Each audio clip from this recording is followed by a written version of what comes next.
Hunting with the Bow and Arrow by Saxton Pope. Read by Rob Bambery. Dedicated to Robin Hood, a spirit that at some time dwells in the heart of every youth. Chapter 11. Deer Hunting. Deer are the most beautiful animals of the woods. Their grace, poise, agility, and alertness make them a lovely and inspiring sight. To see them feed undisturbed is wonderful. Such mincing steps, such dainty nibbling is a lesson in culture. With wide, lustrous eyes, mobile ears ever listening, with moist, sensitive nostrils, testing every fragrant odor in the air, they are the embodiment of hypersensitive self-preservation. And yet deer are not essentially timid animals. They will venture far through curiosity, and I have seen them from the hilltop being run by dogs, play and trifle with their pursuers. The dog, hampered by brush and going only by scent, follows implicitly the trail. The deer runs, leaps high barriers, doubles on his tracks, stops to browse at a tempting bush, even waits for the dog to catch up with him, and leads him on in a merry chase.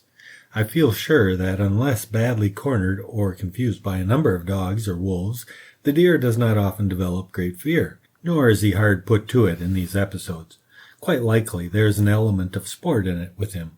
Why men should kill deer is a moot question, but it is a habit of the brute. For so many hundreds of years we have been at it, that we can hardly be expected to reform immediately. Undoubtedly, it is a sign of undeveloped ethnic consciousness. We are depraved animals. I must admit that there are quite a number of things that men do that mark them as far below the angels, but in a way I am glad of it. The thrill and glow of nature is strong within us. The great primitive outer world is still unconquered, and there are impulses within the breast of man not yet measured, curbed, and devitalized, which are the essential motives of life. Therefore, without wantonness, without cruelty, we shall hunt as long as the arm has strength, the eye glistens, and the heart throbs. Lead on. To go deer hunting, the archer should seek a country unspoiled by civilization and gunpowder. It should approach as nearly as possible the pristine wilderness of our forefathers. The game should be unharried by the omnipresence and dangerous Nimrod. In fact, as a matter of safety, an archer particularly should avoid those districts overrun by the gunmen. The very methods employed by the bowman make him a ready target for the unerring accidental bullet. Never go in company with those using firearms, never carry firearms. The first spoils your hunting, and the second it is unnecessary and only gives your critic a chance to say that you used a gun to kill your animal, then stuck it full of arrows to take its picture. On our deer hunts, we first decide upon the location, usually in some mountain ranch owned by a man who is willing and anxious to have us hunt on his grounds. The sporting proposition of shooting deer with a bow strikes the fancy of most men in the country. If we are unfamiliar with the district, the rancher can give us valuable information concerning the location of bucks, and this saves time. Usually he is our guide and packer, supplying the horses and equipment for a compensation. So we are welcome. Some of the intimate relations established on these expeditions are among the most pleasantest features of our vacation. Having reached the hunting grounds, we make camp. Tents are pitched, stores are unpacked and arranged, beds are made and put in order for a stay of days or weeks. Each archer has with him 2 or more bows, and anywhere from 2 to 6 dozen arrows. About half of these are good broadheads, and the rest are blunts or old scraps to be shot away at birds on the wing, at marks, or at some shot in pure exhilaration across deep canyons. As a rule, there are 2 or 3 of us in the party, and we hunt together. Having decided what seems to be the best buck ground, we rise before daylight, and, having eaten, strike out to reach our proposed spot before sunrise. There we spread out, approximately a bow shot apart, that is to say, 200 yards. In parallel courses we traverse the country, one just below the ridges, where nearly one always finds a game trail, one part way down, working through the wooded draws, and the third going through the timber edge where the deer are likely to lurk or bed down. In this way we crisscross a good deal of country, and one or another is likely to come upon or rout out a buck. With great caution we progress very quietly, searching every bit of cover, peering at every fallen log, where deer often lie, standing to scrutinize every conspicuous twig in anticipation that it may be horns. Does, of course, we see in plenty. So carefully do we approach that we have often come up within 10 yards of a female deer. Once Compton sneaked up on a doe nursing her fawn. He crept so close that he could have thrown his hat on them. While he watched, the mother got restless, seemed to sense danger without scenting or seeing it. She moved off slowly, pulling her teats out of the eager fawn's mouth, giving a flip in her hind legs, and hopped over him, then meandered leisurely to the crest of the hill. The little fellow, unperturbed, licked his chops, ran his tongue up his nose, shook his ears, and seeing his mother waiting for him, trotted away, unaware of the possible danger of man. But we do not shoot does. So we travel. Sometimes the startled deer bounds down the hillside, leaving us chagrined and disappointed. Sometimes one tries this and is defeated. One evening, as we returned to camp, making haste because of the rapidly falling night, we startled a deer that plunged down a steep slope before us. Instantly, Compton drew to the head and shot. His arrow led the bounding animal by 10 yards. Just as the deer reached cover at a distance of 75 yards, the arrow struck. It entered his flank, ranged forward, and emerged at the point of the opposite shoulder. The deer turned and dashed into the bush. As it did so, the protruding arrow shaft snapped. We descended and picked up the broken piece. Following the crashing descent of the buck down the canyon, we found him some 200 yards below, crumpled up and dead against a mandrone tree. It was a hard shot, one of the finest I ever hoped to see. Compton is a master at judgment of distance and speed of running game. Having worked out a piece of country by the method of subdivision, we meet at the prearranged rendezvous and plan another sortie. If the sun has not risen above the peaks, we continue this method of combing the land until we know the time for bucks has passed. For this reason, we work the high points first, and the lower points last, for in this way we take advantage of the slowly advancing illumination. Sometimes, using glasses, we pick out a buck at considerable distance, either in his solitary retreat or with a band of deer, and we go after him. Here we figure out where he is traveling and make a detour to intercept him. This is often heartbreaking work, uphill and down dale, but all part of the game. Young and Compton brought low a fine buck by this means on one of our recent hunts. Seeing a three-pointer a mile distant, we all advanced at a rapid pace. We reached suitable vantage ground just as the buck became aware of our presence. At 80 yards, Young shot an arrow and pierced him through the chest. The deer leaped a ravine and took refuge in a clump of bay trees. We surrounded this cover and waited for his exit. Since he did not come out after due waiting, Compton cautiously invaded the wooded area and saw the wounded deer deep in thought. He finished him with a broadhead through the neck. Not having any large experience myself in hunting deer with the firearms, the use of the bow presented no great contrast. Mr. Young has often said, however, that it gave him more pleasure to shoot at a deer and miss it with an arrow than to kill all the deer he ever had with a gun. For my part, I did not want to kill anything with a gun. It did not seem fair, so until I took up archery, I did not care to hunt. Therefore, the analysis of my feelings interested me considerably as we began to have experiences with the bow. The first deer I shot at was so far off that there was no chance to hit it, but I let drive just to get the sensation. My arrow sailed harmlessly over its back. The next I shot at was within good range, but my arrow only grazed its rump. And that deer did something that I never saw before. It sagged in the middle until its belly nearly touched the ground.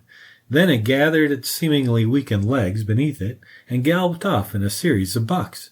We laughed immoderately over its antics. In fact, some of our adventures have been the most ludicrous at times. Once, when two of us shot at an old stag together as it raced off far down the trail, the two arrows dropped 20 yards ahead of it. Instantly, the stag came to an abrupt stop, smelled first one arrow at one side of the trail and the other on the opposite side, deliberated a moment, bolted sideways, and disappeared. What he got in his olfactory investigation must have been confusing. He smelled man, he smelled turkey feathers, he smelled paint. What sort of animals do you think he imagined the arrows to be?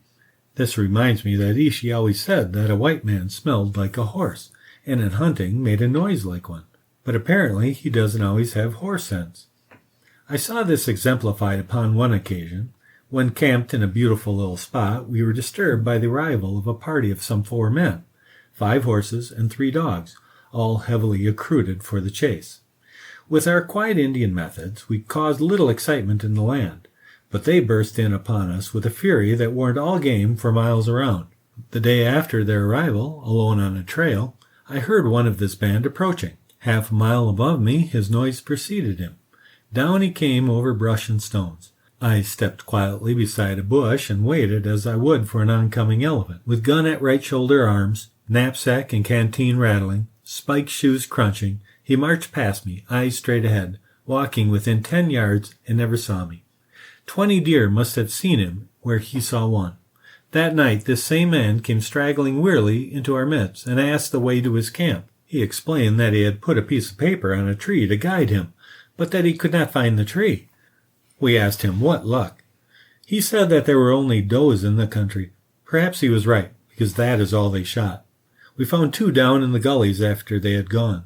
For a week they hunted all over the place with horses, guns, and dogs, and got no legitimate game. During the same time, beneath their very noses, we got 2 fine bucks. So much for the men of iron. The first buck I ever landed with a bow thrilled me to such an extent that every detail is memorable. After a long, hard morning hunt, I was returning to camp alone. It was nearly noon. The sun beat down on the pungent dust of the trail, and all nature seemed sleepy.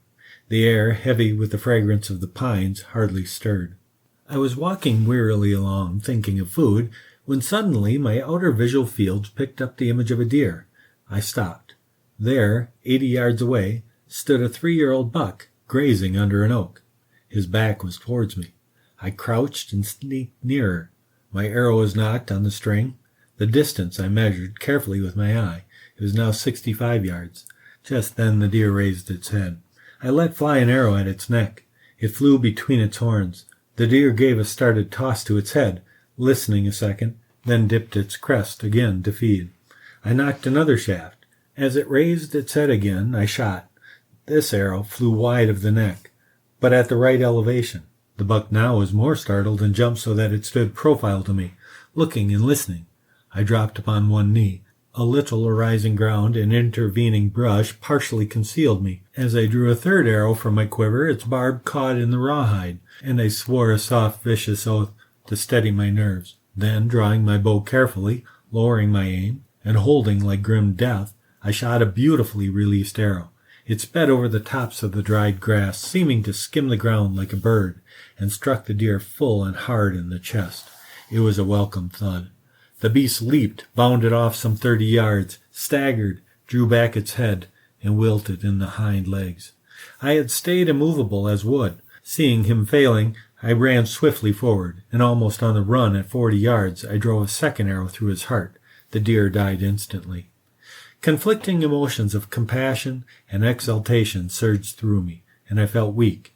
But I ran to my quarry, lifted his head on my knee, and claimed him in the name of Robin Hood. Looking him over, it was apparent that my second shaft had hit him in the base of the heart, emerged through the breast, and only stopped its flight by striking the foreleg. The first arrow had gone completely through the back part of the chest, severed the aorta, and flown past him. There it lay, sticking deep into the ground, 20 yards beyond the spot where he stood when shot. After the body had been cleaned and cooled in the shade of an oak, we packed it home in the twilight, an easy burden for a light heart. This is the fulfillment of the hunter's quest. It was the sweetest venison we ever tasted. We have had little experience in trailing deer on the snow, and none in the use of dogs to run them. Doubtless, the latter method, under some conditions, is admirable, particularly in very brushy countries, but we have preferred the still hunt. Lying in wait at licks, we have done so to study animal life, and in conjunction with the Indian to learn his methods, but neither the lick nor the ambush appealed to us as sport. In fact, we have hunted deer more for the meat than for trophies, and quite a number of our kills have been in a way incidental to hunting mountain lions or other predatory animals. Once, when on a lion trail, the dogs ran down a steep trail ahead of me, and there was a creek bottom. They started a fine large buck. On each side of the path the brush was very high, and up this corridor dashed the buck. There was no room for him to pass, and he came upon me with a rush. When less than 20 yards away, I hastily drew my bow and drove an arrow deep into his breast. With a lateral bound he cleared the brushy hedge and was lost to view. The dogs had been trained not to follow deer, but since they saw me shoot it, they ran in hot pursuit. I sounded my horn and brought them back, and scolded them, But fearing to lose the deer, I decided to go down to the ranch house a couple of miles away and borrow Jasper and his dog Splinters. Now Splinters was some sort of mongrel feist, an insignificant-looking little beast that had come originally from the city and presumably was hopelessly civilized. Jasper, however, had recognized in him certain latent talents and had trained him to follow wounded deer. He paid no attention to any scent except that of deer blood. In an accidental encounter with the hind foot of a horse, Splinters had lost the sight of one eye and the use of one ear. But in spite of the lopsided progression occasioned by this disability, he was infallible with wounded bucks. So Jasper came, and Splinters trotted along at his heels.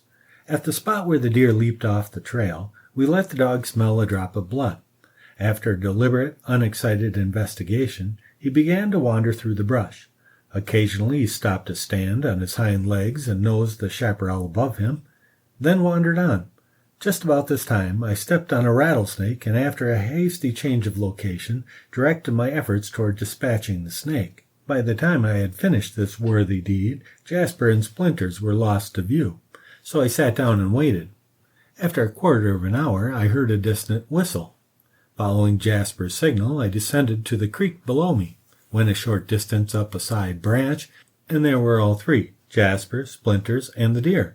The latter had made an almost complete circle, half a mile in extent, and dropped in the creek, not 100 yards from his starting point. My arrow had caused a most destructive wound in the lungs and great vessels of the chest, and it was remarkable that the animal could have gone so far. We were of the opinion that if my own dogs had not started to run him, the deer would have gone but a short distance and lain down where within a few minutes we could have found him dead. While, after all, the object of deer hunting is to get your deer, it does seem that some of our keenest delight has been we have missed it. So far we have never shot one of those massive old bucks with innumerable points to his antlers. They have all been adolescent or prospective patriarchs, but several times we have almost landed the big fellow. Out of the quiet purple shadow of the forest one evening, there stepped the most stately buck I ever saw. His noble crest and carriage were superb. On a grassy hillside, some 150 yards away, he stood broadside on. With a rifle, the merest tyro might have bowled him over. In fact, he looked just like the royal stag in the picture. Two of us were together. A little underbrush shielded us. We drew our bows, loosed the arrows, and off they flew. The flight of an arrow is a beautiful thing. Its grace, harmony, and perfect geometry all in one. They flew and fell short. The deer only looked at them. We knocked again and shot. This time we dropped him just beneath his belly. He jumped forward a few paces and stood to look at us. Slowly we reached for a third arrow, slowly knocked and drew it, and away it went, whispering in the air. One grazed his withers, the other pierced him through the loose skin of the brisket and flew past. With an upward leap he soared away in the woods, and we sent our blessings with him. His wound would heal readily, a mere scratch. We picked up our arrows and returned to camp to have bacon for supper, perfectly happy. An arrow wound may be trivial, as with this one, or it may be surprisingly deadly, as brought out on an experience with Arthur Young. Once, when stalking deer, the animal became alarmed and started to run away behind a screen of scrub oak. Young, perceiving that he was about to lose his quarry, shot at the indistinct moving body. Thinking that he had missed his shot, he searched for his arrow and found that he had plowed it up in the ground and buried its head deep in the earth. When he picked it up, he noted that it was strangely damp, but since he could not explain it, he dismissed the matter from his mind. Next day, hunting over the same ground, he and Compton found the deer less than 150 yards from the spot. It had run, fallen, bled, risen, fallen downhill, where it died of hemorrhage. Their inspection showed that the arrow had struck back of the shoulder, gone through the lungs, and emerged beneath the jaw. With all this, it had flown 50 yards beyond, struck deeply in the earth, and was only a trifle damp. Upon another occasion, while hunting cougars with a hound, I came abruptly upon a doe and a buck in a deep ravine. It was open season, and we needed camp meat. Gauging my distance carefully, I shot at the buck, striking him in the flank. For the first time in my life, I heard an adult deer bleat. He gave an involuntary exclamation, whirled, but since he knew not the location or the nature of his danger, he did not run. My hound was working higher up in the canyon, but he heard the bleat. when, like a wild beast, he came charging through the undergrowth and hurled himself with terrific force upon the startled deer, bearing him to the ground. There was a fierce struggle for a brief moment in which the buck wrenched himself free from the dog's hold upon his throat, and with an effort lunged down the slope and eluded us. Because of the many deer trails, and because the hound was unused to following deer, night fell before we could locate him. Next day we found the dead buck, but the lions had left little meat on his bone. In fact, it seemed that a veritable den of these animals had feasted on him. The striking picture in my mind today is the fierceness and the savage onslaught of my dog. Never did I suspect that the amiable, gentle pet of our fireside could turn to such an overpowering, indomitable killer. His assault was absolutely bloodthirsty. I've often thought how grateful I should be that such an animal was my friend and companion in the hunt and not my pursuer. How quickly the dog adjusts himself to the bow. At first he is afraid of the long stick, but he soon gets the idea, and not waiting for the detonation of the gun, he accepts the hum of the bowstring and the whir of the arrow as signals for action. Some dogs have even shown a tendency to retrieve our arrows for us, and nothing suits them better than that we go on foot, and by their sides can run with them, and with our silent shafts can lay low what we want to bring to bay. In fact, it is a perfect balance of power. The hound, with his wondrous nose, lean flanks, tireless legs, the man with his human reason, the horn, and his bow and arrow. We who have hunted thus, trod the forest trails, climbed the lofty peaks, breathed the magic air, and viewed the endless roll of mountain ridges, blue in the distance, have been blessed by the gods. In all, we have shot about 30 deer with the bow. The majority of these fell on the shafts of Will Compton, while Young and I have contributed in a smaller measure to the count. Despite the vague regrets we always feel at slaying so beautiful an animal, there is an exultation that brings into camp a haunch of venison, or hanging the deer on the limb of a sheltering tree, there to cool near the icy spring. By the glow of the campfire we broil savory loin steaks, and when done eating we sit in the gloaming and watch the stars come out. Great Orion shines in all his glory, and the hunter's moon rises golden and full through the skies. Drowsy with happiness, we nestle down in our sleeping bags, resting on a bed of fragrant boughs, and dream of the eternal chase.